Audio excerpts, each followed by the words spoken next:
Having a sister is like having a best friend you can't get rid of. You know, whatever you do, they'll still be there. I don't have a sister, but I can only assume how relatable this quote is to many of you that have great relationships with your sisters. I actually would think that having a sister is better than having a best friend. And I say that because you share so many visual genetic similarities with your siblings that can help you understand what works and what doesn't for those specific features that you have in common. And maybe through their trials and errors, you can vicariously see what you should be avoiding, or even through the differences, I'm sure it's helpful in understanding and finding your own style. So today I'm going to be comparing the facial features and proportions of the beautiful Gigi and Bella Hadid to show you how the genetic similarities and differences can determine the kinds of styles you can share or not share with your siblings. Even if you don't have a sister like me, I think you'll still find today's content really fun and interesting just to see how similar faces and features could end up with completely different looks and styles. So make sure you stay tuned till the end. So where I got this topic idea from is actually from my clients. Sometimes I get clients that sign up for my consulting service with their sisters. You know, I've had some clients that refer their sisters to my service, and I've also had sisters that purchase the service to gift them to each other, which I think is so sweet, and I am super jealous of your relationships. I have a brother who only really cares about, I don't know, like gaming. So I've always wanted a sister that I can share clothes with or bounce ideas off of each other about interests that we have in common and all that. But I guess it's just the luck of the draw, and I guess not all sisters have that kind of relationship either, right? Those of you that do have that close relationship with your siblings, I'm sure you already know that you are very lucky.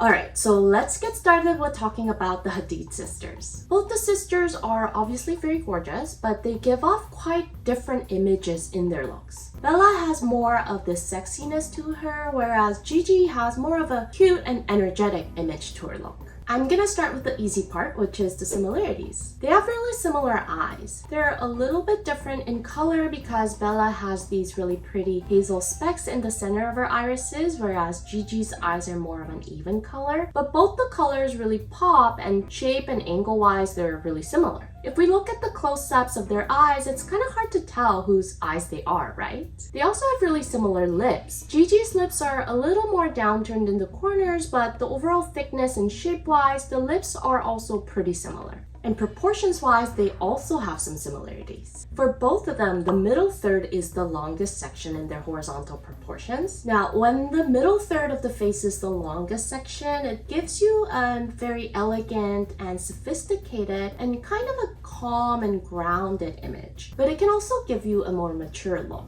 In my video about prominent noses, I used Hailey Bieber as an example of someone with a long middle third. And she's a similar case to Bella, where they both have that elegance and sophistication to their look, but they also look slightly older and more mature. So why is that not the case for Gigi? I didn't know until I wrote the script for this video that Gigi's the older sister. I was always under the impression that she's the younger one, but apparently not. So what makes Gigi's face different from Bella that makes her look younger or more energetic, even though they both have long middle thirds? Overall lengthwise, Gigi has a shorter face than Bella, but the bigger difference is that Gigi also has a significantly shorter lower third than her sister. And she has really full cheeks compared to Bella, sort of what we would call baby fat. And this fullness in her cheeks combined with the short lower third gives her this baby-like look, and it gives her a level of youthfulness to her face that Bella doesn't really have. Now, Gigi is really lucky because her natural eyebrows have these very high arches. And the high arches do a really important job of bringing the emphasis up to her eyes. So because of her brows, our eyes aren't dragged down as much to her full cheeks, but her cheeks are still there, so they still help with adding a very youthful and a playful image to her look without drawing too much emphasis because her eyebrows bring the emphasis up. To show you the impact that Gigi's eyebrows have on her face,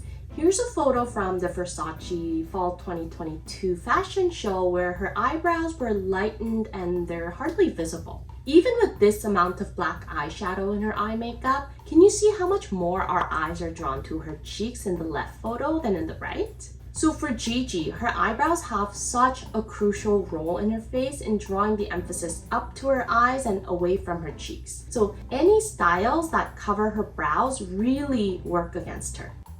Now with Bella, on the other hand, she used to have fuller cheeks as well. If we look at her older photos, her cheeks used to be pretty full like Gigi's. But with Bella, her lower third is not as short as her sister's, so the full cheeks don't really give her that cute and baby-like image. The cheeks actually just end up drawing the emphasis away from her eyes and drags the face down instead of giving her a youthful image. And Bella's eyebrows aren't nearly as arched or defined as her sister's, so even when she fills them in their natural shape, they're not nearly as impactful as Gigi's brows in bringing the gaze upwards. So instead, Bella uses a lot of contour to make her face appear as hollow as possible in order to draw the emphasis up to her cheekbones. I mean, she did also lose a lot of fat on her face over time. You know, she's lost a ton of weight over the years, she's gotten older, and she likely got some work done as well. There was that big buzz about buccal fat removal last year and all that. So it's probably a combination of everything, right? But we can all agree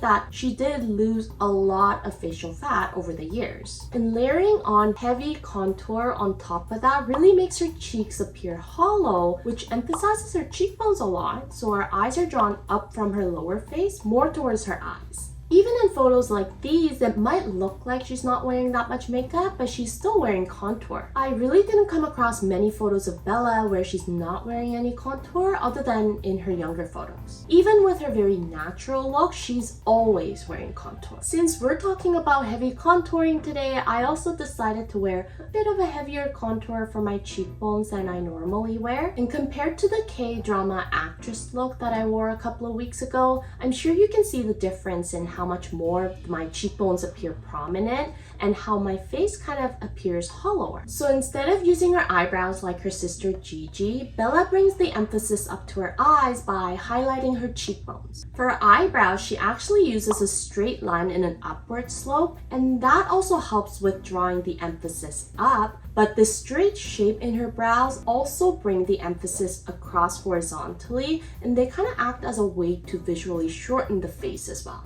Earlier, I talked about how the sisters both have the same eyes, and these eyes are really beautiful. You know, the colors are beautiful, the angle, the shape, they're just very mesmerizing eyes. So whether it's using the eyebrows or with the cheekbones, once the emphasis is brought upwards from the lower face to the eyes for these ladies, they look absolutely stunning. So even with trying to highlight a very similar feature, depending on the different proportions and the features of each face, the solutions can be completely different, and the final looks are also going to be very different because the natural image that your features have are enhanced in a way that works for your face. Obviously, these are celebrities that get a lot of help, whether it's from their stylist or surgically. You know, they get a lot of help with finding ways to maximize their beauty, and you and I probably won't go through that extreme extent to look our best, but even just knowing about these things is useful information and a chance for you to learn and understand more about your own face. I hope you found today's video helpful. Before I end the video, I do want to just quickly talk about some updates to my consulting service. So as of right now, I'm booked until at the end of July, and I haven't opened up my calendar yet for August and onwards. I'm getting some inquiries about not being able to find an available slot to book on my website, and it's because I don't want to open up the future calendars too far ahead. I realized that I opened up July way too soon, and I think going forward, what I'm gonna do is I'm gonna open up my calendar for the following month on the 15th of the previous month.